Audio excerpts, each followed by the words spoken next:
मनोज। बिल्कुल, चलिए अब केडियानॉमिक्स से फाउंडर सुशील केडिया हमारे साथ जुड़े हैं, उनसे बात करते हैं। सुशील, गुड मॉर्निंग। सुशील, क्या व्यू है मार्केट पर अब? अनुज जी, अगर हम निफ्टी को मार्केट समझें तो आप मुझे छूट दो कि निफ्टी पे बात करने की जरूरत नहीं है। बेटर है कि निफ्टी पे बात नहीं करें। उसका कारण दिखाता हूं। पीसीआर प्लीज इस चार्ट को दिखाइए। देखिए, निफ्टी के भाव 12 मई के बाद से अब तक लगातार साइडवेज चल रहे हैं, ये दो पीली लकीरों के बीच में। साइडवेज मार्केट एक साइलेंट दोस्त की तरह होता है। जब आपका दोस्त चुप्पी साध लेना, कुछ नहीं बोल रहा है, तो कर्टसी में हमें भी चुप रहना चाहिए।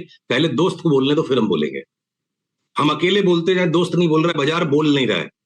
जो चुप्पी साध लेता है, नॉर्मली वो अपना माइंड चेंज नहीं करता है। इतना साइडवेज जो रन आ गया, तो ठीक है, यहां से अगर हम सावधान हो गए कि तेजी खत्म, यहां से माल बेचना शुरू करो, तो अप ट्रेंड खत्म हुआ, पर डाउन ट्रेंड भी मटेरियलाइज नहीं हुआ। तो ये नो ट्रेड जोन में अब हम आके फंस गए हैं। अगर ये ऊपर की लकीर तोड़ के 25,070 के ऊपर जाता है, तो 25,700 तक की जगह बन जाती है। 24,500 के नीचे जाए तो ही अब निफ्टी के ऊपर शॉर्ट सेलिंग का ट्रेड करना चाहिए। 24,500 से लेके 25,000 के बीच में बाजार गिल्ली डंडे खेल रहा है, और 500 पॉइंट की जॉबिंग जिन्हें करनी है वो कर ले। ये हो गई निफ्टी की बात। और रही बैंक निफ्टी पे भी अगर लगे हाथ बात हो जाए, और ये चार्ट अगर आपको मेरे स्क्रीन पे बैंक निफ्टी का दिख रहा है, तो अगर आज बैंक निफ्टी ने एक छोटा सा नया हाई बनाया और न्यू हाई को लेकर कोई उत्तेजित हो जाए, तो गलत होगा। खाली न्यू हाई और न्यू लो पे कैलकुलेशन नहीं होती है, तो इरेगुलर बी वेव्स बन रहे हैं। ऐप बना सकती है बैंक निफ्टी। एचडीएफसी बैंक 1.5-2%, 10 वो 2-3% का रिबाउंड दे दे, उससे ज्यादा की जगह नहीं है। पर इवेंचुअली एचडीएफसी बैंक को 1-2% बढ़ने के बाद 12-13% नीचे की जगह है, और आईसीआईसीआई बैंक बहुत कमजोर हो रखा है। तो हम बैंक निफ्टी में भी होशियारी मारने के बजाय चुपचाप किनारे में बैठेंगे। 55,350 के नीचे चलेगी तो शॉर्ट करेंगे, वरना कुछ नहीं करेंगे। तो बचता क्या है अनुज? फिर इंडिविजुअल स्टॉक्स की लॉन्ग शॉर्ट, और उस पर हम काम कर सकते हैं। उस पर बात करते हैं। फिर यहाँ पर आप सबसे ज़्यादा अच्छे लॉन्ग लॉन्ग आइडियाज़ कहाँ पर आइडेंटिफाई कर रहे हैं? देखिए, अगर आईटी स्टॉक्स में टेक महिंद्रा घटने को तैयार नहीं है, तो वहां पर किसी भी भाव से लॉन्ग बना लो, कोई दिक्कत नहीं है।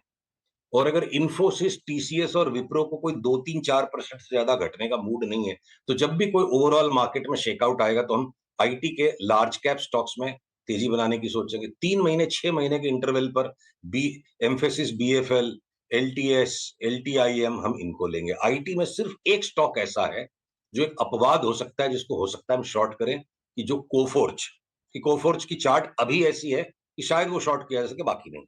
अब मैं अगर फाइनेंशियल्स में आता हूं, पीएसयू बैंक्स को हम शॉर्ट नहीं करेंगे। हमने 1 महीने ये व्यू लिया हुआ था।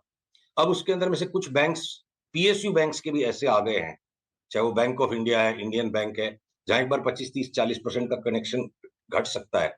बट अगर बैंक निफ्टी को वाइडन करने के लिए और स्टॉक्स को भी इंक्लूड करेंगे, तो मैं PNB, bank of Baroda, AU bank के पीछे पीछे अब और 2-3 स्मॉल स्मॉल फाइनेंस बैंक्स के भी नाम आने लग गए। तो बैंकिंग के अंदर में घूम फिर के कुछ छोटे वाले बैंक्स हैं जिनको हम लॉन्ग रखेंगे। कि 10-12% आईसीआईसीआई बैंक घट जाएगा और 10-12% एचडीएफसी बैंक घट जाएगा, उस चक्कर में पीएसयू बैंक्स में जो डबल हो जाएंगे, ट्रिपल हो जाएंगे, वो चाल ना छूट जाए, इसलिए उन सब में घूम फिर के हम तेजी में है। बाकी के फाइनेंशियल्स में अगर मैं आ जाऊं, मैं सीडीएसएल की चार्ट लगातार हर पुल बैक में लेने की है। At the same time Bombay stock exchange की चार्ट पे, जिसपे हमने कॉल लिया था कि ये आधा हो जाएगा, और वो स्टॉक ने हमारा स्टॉप लॉस लगवा दिया, पर उसका मतलब ये नहीं कि बॉम्बे स्टॉक एक्सचेंज मेरे लिए बाई हो जाएगा। तो वापस उसका हम वेट करेंगे, चाहे वो 500 रुपया ऊपर या 300 रुपया नीचे वापस सेल का सिग्नल मिलेगा, तो उसी में पार्टिसिपेट करेंगे।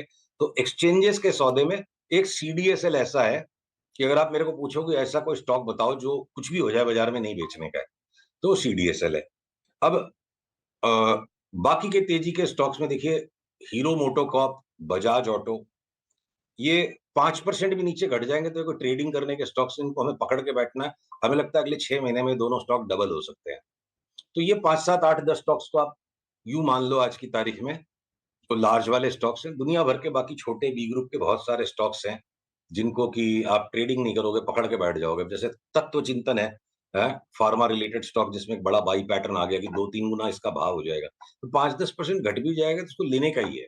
तो उस तरह रोज कोई ना कोई बी ग्रुप के स्टॉक्स में बाई सिग्नल्स आते जा रहे हैं।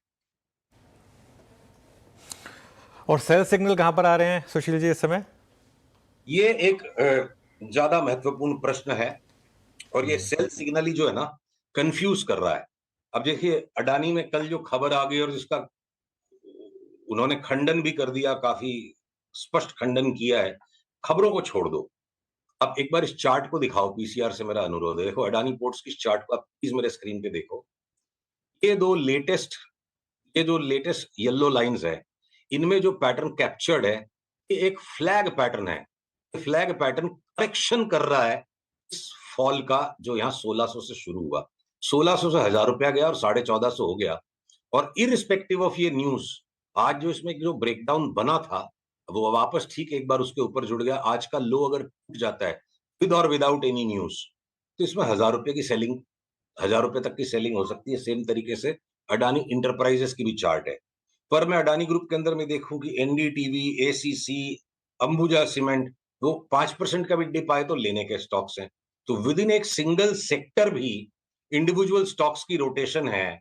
तो एक तरफा कोई बाजार की थीम बनाना किसी एक सिंगल सेक्टर या किसी एक प्रमोटर ग्रुप के साथ ही पॉसिबल नहीं है। तो शायद ओवरऑल मार्केट का एक तरफा ट्रेंड बनने को टाइम ले सकता है।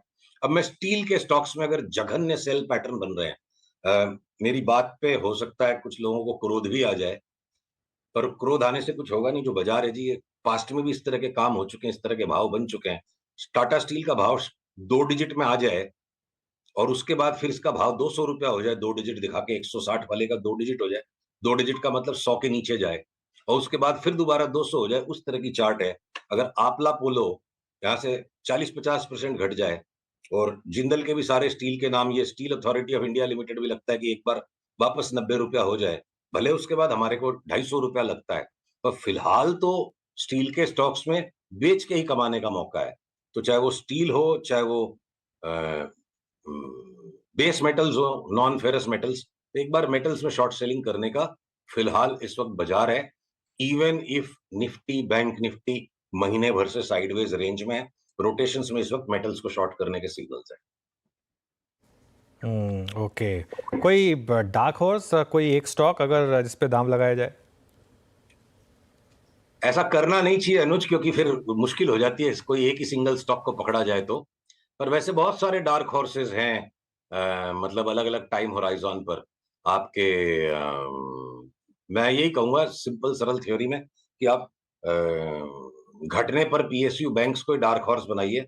अगले 6 महीने की जो बड़ी तेजी चलेगी, एक अगर फाइनल करेक्शन कोई आना है 15-20% का इंडेक्स पे ग्लोबल मार्केट्स के साथ, तो उसके बाद ये पीएसयू बैंक्स ही डार्क हॉर्सेस है। कोई पीएसयू बैंक्स पे बैट नहीं कर रहा है और बहुत सारे पीएसयू बैंक्स ऐसे हैं जो 3-3 गुना भी यहाँ से हो सकते हैं। तो बड़ा डार्क हॉर्स पीएसयू बैंक्स में लगता है। ओके, चलिए, शुक्रिया बहुत बहुत आज हमारे साथ जुड़ने के लिए सुशील जी। अगले मंगलवार फिर बात करेंगे आपसे। इस शो को समेटेंगे, इस ब्रेक के बाद कंचन लेकर आएंगे ट्रेडर्स हॉटलाइन।